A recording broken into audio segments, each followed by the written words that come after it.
जय हिंद साथियों। हम चर्चा कर रहे हैं भू आकृति विज्ञान की विश्व के संदर्भ में। आज हम चर्चा करते हैं भूगर्भ यानी पृथ्वी की आंतरिक संरचना की। पृथ्वी की आंतरिक संरचना में हम विषय वस्तु को समझेंगे, उसके स्रोत को समझेंगे, प्रमाण को समझेंगे और आंतरिक संरचना का परिमंडल, उसके कारण और परिणाम पर चर्चा करेंगे।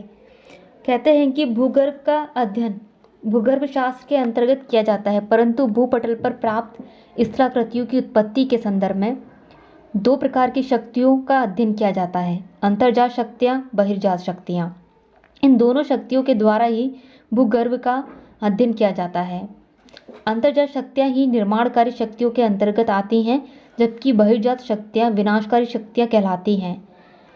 आंतरिक शक्तियों के अध्ययन के क्रम में ही भूगोल में पृथ्वी आंतरिक भौतिक रासायनिक दशाओं के साथ साथ संरचना तथा प्रकृति का अध्ययन करते हैं। परंतु पृथ्वी के अंतरतम का ज्ञान प्राप्त करना अत्यंत ही दुष्कर कार्य है, जिसे हम कुछ प्रत्ययों या प्रत्यक्ष रूप में या स्रोतों के माध्यम से ही जान सकते हैं। कहते हैं कि हमारी जो पृथ्वी के भूगर्भिक संरचना है वो आंतरिक अंतर्जात और बहिर्जात शक्तियों के ज़्यादा प्रभाव से, ज़्यादा क्रिया से एक तरीके से उद्विकास की ओर बढ़ती हैं, विनाश की ओर बढ़ती हैं। वही अंतर्जात शक्तियाँ निर्माणकारी होती हैं, बहिर्जात शक्तियाँ विनाशकारी होती हैं। इनके प्रत्यक्ष अप्रत्यक्ष स्रोतों के माध्यम से ही हम इनको जान सकते हैं, ये किस तरीके से अपना कार्य करती हैं, कैसे उद्भव होती हैं, कहाँ तक विस्तार से जाती हैं, उनका परिणाम क्या होता है। तो जो अंतर्जात बहिर्जात शक्तियों के जो स्रोत हैं वो प्रत्यक्ष हैं, अप्रत्यक्ष रूप से। प्रत्यक्ष रूप से मानव जात स्रोत आएंगे और प्राकृतिक स्रोत आएंगे। वहीं अप्रत्यक्ष रूप से हम मानवीय गणना आधारित स्रोत देखेंगे और प्राकृतिक स्रोत देखेंगे। दोनों को ही मानव जात और प्रकृति स्रोत के रूप में और देखेंगे दोनों के, लेकिन दोनों के तहत ही आंतरिक प्रभाव से उत्पन्न होने वाले कारक अलग अलग होंगे। प्रत्येक स्रोत जो कि मानव जनित स्रोत होते हैं उनमें मानव निर्मित खानें होती हैं, जिनके द्वारा आंतरिक रूप से जो भी क्रिया हो रही है उससे अंतर्जात बल उत्पन्न होता है, उस पर उसका ही पृथ्वी पर भूपटल पर क्या प्रभाव होगा। मानव निर्मित खानें। मानव द्वारा दुनिया में अब तक की सबसे गहरी खान दक्षिण अमेरिका के जॉन्सबर्ग में निर्मित रॉबिन्स गोल्ड माइन है, जिसकी गहराई 5.5 किलोमीटर है। ये पृथ्वी के केंद्र की गहराई की तुलना में अत्यंत ही कम है, जिसके आधार पर केंद्र की बात करना उचित नहीं है। पुनः रूस के कोयला प्रायद्वीप में अब तक की दुनिया की सबसे गहरी तेल कूप खोदी गई है, जिसकी गहराई लगभग 18.5 किलोमीटर है। इस कूप की गहराई से भी पृथ्वी के केंद्र का अंदाजा लगाना उचित नहीं है। ये आवश्यक ज्ञात होता है कि गहराई पर जाने से तापमान, दाब एवं घनत्व में वृद्धि होती है, जिससे चट्टानों की भौतिक दशाओं में परिवर्तन आता है। ये मानव जात कुछ क्रियाएं हैं जिनसे आंतरिक विकास पर असर पड़ता है। उसी तरीके से प्राकृतिक स्रोत में ज्वालामुखी विस्फोट आता है, जिनसे हमें पृथ्वी की भूपटल की जानकारी मिलती है, स्थल मंडल की जानकारी मिलती है। जलवायु से प्राप्त तरल मैग्मा के विश्लेषण से यह आवश्यक ज्ञात होता है कि अंदर तापमान की अधिकता से चट्टानें पिघलकर दशा में प्राप्त होती हैं, परंतु वर्तमान में अन्य स्रोत या साक्ष्यों से यह ज्ञात है कि मैग्मा की प्राप्ति हमें लगभग 100 किलोमीटर की गहराई से होती है। इसलिए इनके आधार पर भी पृथ्वी के केंद्र की वास्तविक सटीक व्याख्या नहीं की जा सकती। जो भी ज्वालामुखी स्रोत हैं या खान का निर्माण कर रहे हैं, उससे भूगर्भ यानी पृथ्वी के अंदर की जानकारी हमें नहीं मिल रही है। उसी तरीके से कहते हैं भूगर्भिक स्रोत।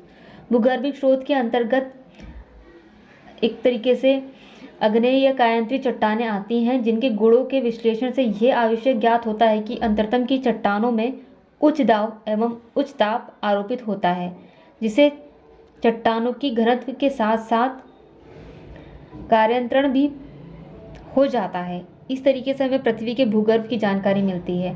अब कहते हैं कि मानवीय गणना आधारित घनत्व स्रोत क्या हैं।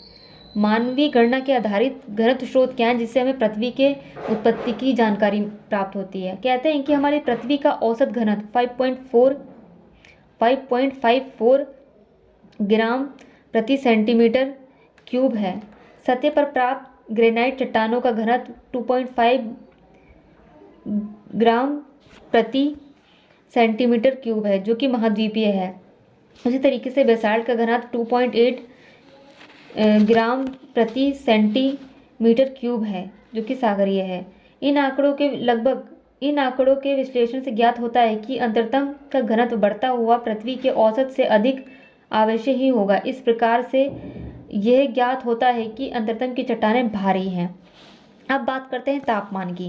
तापमान, पृथ्वी के भूगर्भ का तापमान को कैसे हम आंक सकते हैं। प्रत्येक 32 से 33 मीटर की गहराई पर 1 डिग्री सेल्सियस तापमान बढ़ता है, लेकिन हम पृथ्वी में गहराई पर तापमान बढ़ने की आरंभिक दर 1 डिग्री सेल्सियस प्रति 33 मीटर है। यदि इस वृद्धि के आधार पर केंद्र के तापमान का आकलन किया जाए तो लगभग 2 लाख डिग्री सेल्सियस तापमान होना चाहिए, जो कि संभव नहीं है। आकलन एवं प्रक्षेपण से स्पष्ट है कि गहराई के साथ तापमान वृद्धि दर में निरंतर गिरावट आती है, जिसके परिणाम स्वरूप एक क्रस्ट, मेटल और क्रोन का तापमान आपको प्राप्त होता है। कहते हैं कि केंद्र की ओर प्राप्त उच्च तापमान के बावजूद आंतरिक चट्टानों की प्रकृति में घनत्व एवं दाब की महत्वपूर्ण योगदान रखता है। ये हमने बात की है प्रत्यक्ष स्रोत में हमने मानव द्वारा किया गया खनन देखा है, प्राकृतिक स्रोत के रूप में ज्वालामुखी विस्फोट देखा है। उसी तरीके से हमने अप्रत्यक्ष रूप से मानवीय गणना आधारित घनत्व का स्रोत के रूप में हमने पृथ्वी को देखा है। प्राकृतिक स्रोत के रूप में हम उल्कापिंड और भूकंपीय तरंगों को देखेंगे। कहते हैं कि आंतरिक दबाव क्या होता है। आंतरिक दबाव में पृथ्वी सतह पर इकाई क्षेत्रफल में वायुमंडल द्वारा एक वायुमंडलीय दाब का भार आरोपित किया जाता है। गहराई पर जाने से चट्टानों का अध्यारोपित भार निरंतर दाब में वृद्धि करता है, जिसका प्रभाव प्रत्यक्ष रूप से पदार्थों की अवस्था एवं घनत्व में होता है। जैसे कि पृथ्वी का केंद्र सर्वाधिक तापमान के बावजूद उच्च दाब एवं भारी घनत्व के कारण ठोस अवस्था में प्राप्त होता है। यह है आंतरिक दबाव का कारण। अब प्राकृतिक स्रोत के रूप में उल्कापात और को देखेंगे, जो कि अप्रत्यक्ष स्रोत के अंतर्गत आता है। उसी तरीके से हम भूकंपीय तरंगों की चर्चा करेंगे। उल्कापात, जो कि प्राकृतिक स्रोत हैं। विभिन्न उल्कापिंड के वायुमंडल में जलते हुए खंड जब पृथ्वी की सतह से आ टकराते हैं तो इसे उल्कापात कहा जाता है। उल्कापात से प्राप्त ठोस एवं भारी घनत्व खनिजों से निर्मित पदार्थ निश्चित ही केंद्रीय भाग होते हैं। इनसे इस बात का अनुमान तो लगाया जा सकता है कि उल्कापिंडों की भांति हमारी पृथ्वी भी एक आकाशीय पिंड है, जिनका केंद्र अवश्य ही ठोस तथा भारी खनिजों वाला होगा। अब प्राकृतिक स्रोत में, जो कि भूगर्भ की आंतरिक संरचना को जानने में अप्रत्यक्ष स्रोत के रूप में प्राकृतिक स्रोत को हमने उल्कापात देखा। अब भूकंपीय तरंगों की चर्चा करेंगे। भूकंपीय तरंगे, इसमें भूकंपीय तरंगे निम्नलिखित प्रकार की हैं। पहला है कि फोकस से उत्पन्न यानी केंद्र से उत्पन्न होने वाली तरंगे।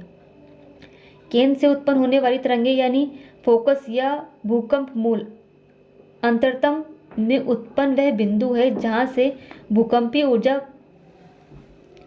तरंगों के रूप में मुक्त होती है। इन तरंगों को कायिकी तरंग कहा जाता है।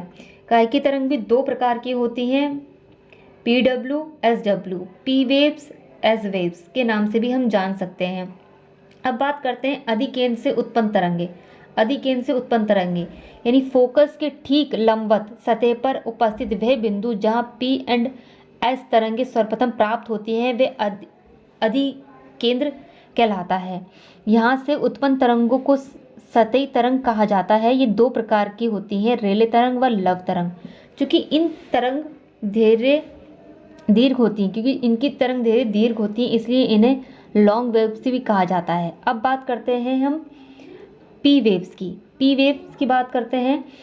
कहते हैं कि पी वेव्स एक अनुदैर्घ्य तरंग है जो कि ध्वनि तरंगों की भांति व्यवहार करती है। इसमें ऊर्जा संचरण एवं कणों का संचरण एक ही दिशा में संपीड़न तथा विरल के रूप में होता है।